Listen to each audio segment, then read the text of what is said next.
نے کچھ کہنے کے لیے لب کھولے مگر رشید نے پاس پڑی لکڑی کی باریک شاخ اٹھائی جو شڑاب کی آواز کے ساتھ پاشا کی کمر سے ٹکرائی تھی۔ ایک بجلی سے پاشا کے زخم میں دوڑی۔ رشید غصے میں بھرا پاشا کی پٹائی کر رہا تھا۔ پاشا کو پہلی بار درد محسوس ہوا، دوسری بار کچھ کم، پھر اس کا جسم سن ہو گیا۔ مار مار کر رشید ہی تھکا تو پاشا کی جان چھوٹی۔ آس پاس سے گزرتے چند لوگوں نے رشید کو سمجھا بجھا کر اندر بھیجا۔ پاشا نے خود پر ہنستے کئی چہرے دیکھے تھے۔ وہ ساری رات پاشا کی ماں نے اس کے نیلوں پر مرہم لگاتے گزاری تھی مگر اس کی آنکھوں میں آنسو نہیں، ایک عزم چمک رہا تھا۔ میں اپنے مقصد سے پیچھے نہیں ہٹوں گا۔ اس نے ہر طرف سے مایوس ہونے کے بعد خود سے ایک بات کہی تھی۔ ایمان جو دادی اماں کی سخت نگرانی میں کئی دن سے قید رہتے ہوئے اکتا گئی تھی، آج موقع ملتے ہی نظر بچا کر گلی میں کھیلنے نکل گئی۔ ہاجرہ بی بی نے اسے گلی میں جاتے دیکھ لیا مگر وہ مطمئن تھی کہ گلی میں اس وقت بہت سے بچے کھیل رہے تھے۔ ہاجرہ بی بی دال میں سے کنکریاں چنتے ہوئے چہرے سے متفکر نظر آ رہی تھی۔ مولوی سلامت اللہ نے کوئی جواب نہیں دیا۔ اتنے فون کیا، اب کیا کروں، کس سے مدد مانگوں؟ انہوں نے خود کلامی کی۔ ایمان کی حالت نے پریشان کر دیا تھا۔ وہ جلد از جلد مولوی سلامت اللہ سے مل کر اس مسئلے کا حل نکالنا چاہتی تھی۔ ایمان گلی میں بچوں کے ساتھ کھیل رہی تھی۔ جب بال کچھ دور گر گئی وہ تیزی سے بال اٹھانے بھاگی۔ اس نے جھک کر زمین پر گری بال اٹھائی جب چونک گئی۔ کچھ فاصلے پر موجود کھیتوں کے درمیان وہ کھڑا اسے دیکھ رہا تھا۔ بال کو چھوڑو، یہ دیکھو۔ اس نے اپنا ہاتھ آگے کیا تو اس کے ہاتھ میں چمکتا کنچا تھا۔ ایمان نے بال پیچھے کی طرف پھینک دی۔ یہ کہاں سے ملا؟ وہ پرجوش انداز میں کہتے ہوئے آگے بڑھی۔ یہاں ہی، ڈھونڈ لو۔ اس نے مسکرا کر لہراتے کھیتوں کی طرف اشارہ کیا۔ وہ تھوڑا آگے بڑھی تو اسے بہت خوبصورت چمکتا اور کالے رنگ کا کنچا نظر آیا۔ اس نے وہ اٹھا لیا۔ اور بھی ہیں، اس سے بڑے سائز کے۔ اس لڑکے نے ترغیب دی تو مزید آگے بڑھ گئی۔ تھوڑا آگے گئی تو پہلے سے بڑے سائز کا کنچا اس کا منتظر تھا۔ اس طرح آگے بڑھتے اس نے کئی کنچے اٹھا لیے۔ ہاں، یہ بہت ہیں۔ اس نے اپنی بھری ہوئی جھولی دیکھی اور مسکرا کر کہتے ہوئے سر اٹھایا تو وہ وہاں نہیں تھا۔ وہ چونک گئی۔ شام اندھیرے میں گم ہونے کے قریب تھی۔ وہ گھبرا کر واپس پلٹی تو ٹھٹک گئی۔ اس نے جلدی سے گھوم کر چاروں طرف دیکھا۔ وہ بڑی فصلوں کے درمیان قید ہو چکی تھی۔ ایمان کو سمجھ میں نہیں آ رہا تھا کہ وہ کس سمت میں چلے۔ وہ خوف زدہ ہوئی اور اس کی جھولی سے سب کنچے نیچے گر گئے۔ اس نے جلدی سے دوبارہ اٹھانے کے لیے نیچے دیکھا تو اسے کوئی کنچا نظر ہی نہیں آیا۔ وہاں کالے رنگ کا بڑا سانپ دیکھ کر اس کا رنگ پیلا پڑ گیا۔ دادی جان، بے اختیار چلائی اور اندھا دھند ایک سمت میں بھاگ کھڑی ہوئی۔ بھاگتے ہوئے اس نے دیکھا کہ سرسبز فصلوں کی جگہ ہر طرف سانپ لہرا رہے ہیں جو پھنکارتے ہوئے اس کی طرف بڑھنے کی کوشش کر رہے ہیں۔ اس کی چیخوں نے آسمان سر پر اٹھا لیا تھا۔ بدحواسی میں بھاگتے ہوئے کچے روڈ پر آئی اور سامنے سے آتے ٹانگے کے پچھلے حصے سے ٹکرا کر زمین بوس ہو گئی۔ وہ بے ہوش ہو چکی تھی۔ کوچوان نے جلدی سے ٹانگا روکا تو ٹانگے میں بیٹھی دونوں سواریاں فوراً نیچے اتریں۔ بچی بے ہوش ہو چکی ہے، بظاہر تو کوئی چوٹ نظر نہیں آ رہی۔ برقع پہنی عورت نے جلدی سے ایمان کو ٹٹولا تو سامنے کھڑے دونوں مردوں نے سکون کا سانس لیا۔ اس سے پہلے کہ عورت کے ساتھ آیا شخص کچھ کہتا، ہاجرہ بی بی کچھ بچوں کے ساتھ ایمان کو ڈھونڈتی بدحواسی میں اسی طرف دوڑی چلی آئیں۔ ان سب نے ایمان کے چیخنے کی آوازیں سنی تھیں۔ ہائے میری بچی! ہاجرہ بی بی نے آس پاس دیکھے بغیر صرف بے ہوش پڑی ایمان کو دیکھا اور جھک کر اسے سینے سے لگا لیا۔ بچی کے منہ پر پانی کا چھینٹا ماریں۔ ایک بار روب آواز پر ہاجرہ بیگم نے سر ہلاتے ہوئے دیکھے بغیر پانی کی بوتل پکڑی اور ایمان کے منہ پر پانی پھینکنے لگی۔ اسی دوران سامنے کھڑے شخص نے زیر لب کچھ پڑھتے ہوئے بے ہوش ایمان پر پھونک ماری۔ ایمان نے ایک دم آنکھیں کھول دی۔ ہاجرہ بی بی کا چہرہ خوشی سے کھل اٹھا۔ انہوں نے بے ساختہ خوشی سے نقاب پوش عورت کو دیکھا، پھر کچھ فاصلے پر کھڑے مرد پر نگاہ ڈالی تو ساکت ہی رہ گئیں۔ مولوی سلامت اللہ سامنے کھڑے مسکرا رہے تھے۔ لنچ بریک ہوئی تو سب بچے گرمی سے بے پرواہ بڑے میدان میں کھیلنے لگے، جبکہ سب بچوں سے الگ تھلگ وہ دونوں میدان سے کافی دور گھنے درخت کی مضبوط شاخ پر بیٹھے سامنے دیکھ رہے تھے۔ بڑوں کے ڈانٹ ڈپٹ کے باوجود ان دونوں کی دوستی میں کوئی فرق نہیں آیا، بلکہ پہلے سے زیادہ مضبوط ہو گئی تھی۔ پاشا کے گھر میں تو کوئی ایسا نہیں تھا جس سے وہ ڈرتا، بلکہ رشید پاشا کے تیور دیکھ کر پریشان رہتا تھا۔ جبکہ وقار کو کچھ وقت لگا مگر اس نے اپنے باپ اور چچا کو سمجھا لیا کہ پاشا برا لڑکا نہیں ہے، بس اکھڑ مزاج کا مالک ہے۔ چونکہ ان دونوں کی طرف سے دوبارہ کوئی شکایت نہیں آئی اس لیے وہ بھی خاموش ہو گئے تھے۔ تمہیں وہ پیر بابا یاد ہیں جن کے آستانے پر ہم جادو سیکھنے گئے تھے؟ وہ ہمارے گاؤں کے پاس آ گئے۔ یہاں ان کے مرید نے آستانہ بنا کر دیا، اب وہ مہینے کے کچھ دن یہاں بھی بیٹھا کریں گے۔ وقار نے مسکراتے ہوئے بتایا۔ پاشا کا چہرہ سپاٹ ہی رہا۔ تمہیں سن کر خوشی نہیں ہوئی؟ وقار نے سنجیدگی سے سوال کیا تو اس نے نفی میں سر ہلایا۔ اگر بابا کے پاس کوئی جادو ہوتا تو وہ کیوں کسی سے مدد لیتے؟ اس نے سمجھداری سے کہا تو وقار سر کھجانے لگا۔ بات تو تمہاری ٹھیک ہے، ویسے کیا جادو سچ میں ہوتا ہے؟ اس نے کچھ سوچتے ہوئے پوچھا۔ پاشا کی آنکھیں چمک اٹھی تھیں۔ ہاں، میں نے خود اپنی آنکھوں سے دیکھا ہے، اس نے مدھم لہجے میں کہا۔ وہ چونک گیا۔ وہ کیسے؟ وقار نے حیرانی سے پوچھا تو پاشا تذبذب کی حالت میں اسے دیکھا، پھر کہا بتاؤ بھی۔ وقار نے گھورا تو پاشا نے تھوک نکلا۔ دیکھو یہ بہت اہم اور راز کی بات ہے، وعدہ کرو کہ کسی کو نہیں بتاؤ گے۔ وہ اس بوجھ کو اٹھائے تنگ آ چکا تھا۔ تمہیں کہنے کی ضرورت نہیں تھی، اس نے منہ بنا کر کہا تو پاشا کھسیانی ہنسی ہنس پڑا اور وقار کے تھوڑا قریب ہوا۔ یہ کچھ سال پہلے کی بات ہے، جب میں 9 سال کا تھا اور پاشا نے مدھم آواز میں بتانا شروع کیا۔ وقار پتھر کا بت بنا اسے سن رہا تھا، جو الف لیلا کی کوئی کہانی سنا رہا ہے، جو اس زمین کی تو نہیں لگ رہی تھی۔ ایمان بیٹی کی طبیعت اب کیسی ہے؟ کچی نیند میں سوئی ایمان کے کانوں میں مولوی سلامت اللہ کی باروب مگر دھیمی آواز گونجی تو ذرا سا کسمسائی۔ اس نے آنکھیں نہیں کھولیں۔ اللہ کا خاص کرم ہے، آپ نے جو پانی دم کر کے دیا تھا اس سے بہت فرق پڑا ہے، ہاجرہ بی بی نے تشکر آمیز لہجے میں کہا۔ انشاءاللہ جلد ٹھیک ہو جائے گی، میں آپ کا یہ احسان کبھی نہیں بھولوں گی۔ آپ سب اختلافات بھلا کر میرے پکارنے پر چلے آئے۔ اختلاف مرنے والے سے تھا، جب وہ ہی نہیں رہا تو دل میں رنجش رکھ کر کیا کرنا؟ مولوی سلامت اللہ نے اداسی سے کہا۔ ان کی نیت غلط نہیں تھی، مگر ہاجرہ بی بی نے جلدی سے کہا، مگر عمل غلط ضرور تھا۔ کاش وہ اس وقت میری بات سن لیتا تو شاید اس کا گھر اس آفت سے محفوظ رہتا۔ انہوں نے سر جھکا کر کہا تو ہاجرہ بی بی کے ساتھ ساتھ کلثوم نے بھی چونک کر ان کی طرف دیکھا۔ کیا مطلب؟ کون سی آفت؟ ہاجرہ بی بی نے ہکلا کر کہا، ایمان بیٹی کو کچھ غیر مرئی چیزیں تنگ کر رہی ہیں، وہ عام نہیں اور نہ ہم انسانوں میں سے ہے۔ بہرحال میں کوشش کر رہا ہوں کہ دوسری دنیا کی طرف کھلا وہ دروازہ بند کر سکوں جو اس کے دادا نے جلد بازی میں کھول دیا تھا۔ مولوی سلامت اللہ نے سنجیدہ نگاہ زرد چہرے والی بچی پر ڈالی اور واپس چلے گئے۔ ہاجرہ بی بی دل پر ہاتھ رکھے پریشان نگاہوں سے سوئی ہوئی ایمان کو دیکھ رہی تھی، جبکہ ان سب کی گفتگو کے دوران ایمان پوری طرح ہوش میں آ چکی تھی۔ دوسری دنیا کا دروازہ کون سا ہے جسے دادا جان نے کھولا تھا؟ ایمان نے الجھ کر سوچا اور پٹ سے آنکھیں کھول دیں۔ اسے جاگتا دیکھ کر ہاجرہ بی بی کلثوم فوراً آگے بڑھی۔ میری بچی، ہاجرہ بی بی نے کہتے اس کا ماتھا چوما۔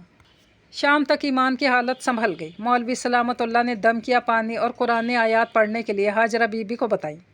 اگلی صبح ہوتے ہی کلثوم کو لے کر اپنے گاؤں جانے کے لیے گھر سے نکل گئے۔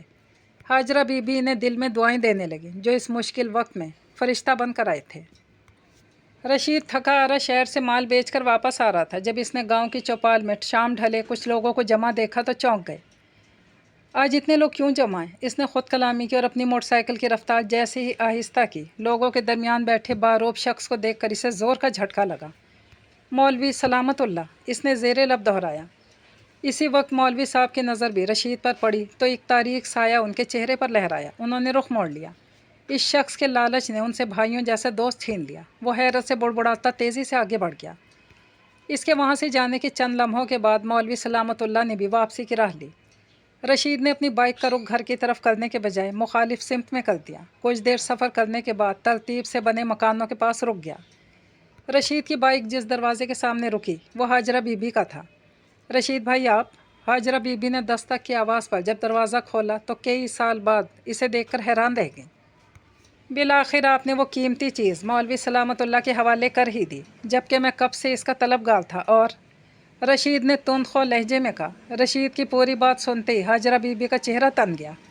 آئندہ اس دہلیز پر قدم مت رکھنا ورنہ میں بھول جاؤں گی کہ آپ میرے مرحوم شوہر کے دوست رہے۔ ہاجرہ بی بی نے غصے سے کہا اور اس کی بات سنے بغیر دروازہ زور سے بند کر دیا۔ وہ پیچ و تاب کھاتا واپس پلٹ گیا۔ ہاجرہ بی بی غصے میں بڑبڑاتی جیسے ہی پلٹی، ایمان کو حیران پریشان کھڑا دیکھ کر ٹھٹک کر رک گئی۔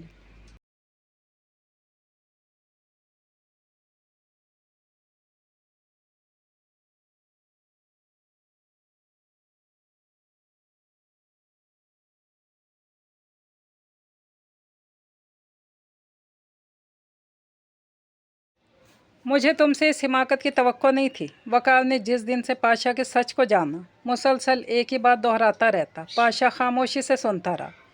ایک دن بول ہی پڑا اور مجھے تم سے اس تاننے کی امید ہرگز بھی نہیں تھی۔ پاشا نے سنجیدگی سے کہا تو وقار کہا مار کر ہنس پڑا۔ کچھ دیر تک ہنستا رہا۔ وہ دونوں بستی کے باقی لڑکوں سے کچھ دور گھنے جنگل کے کنارے چل رہے تھے۔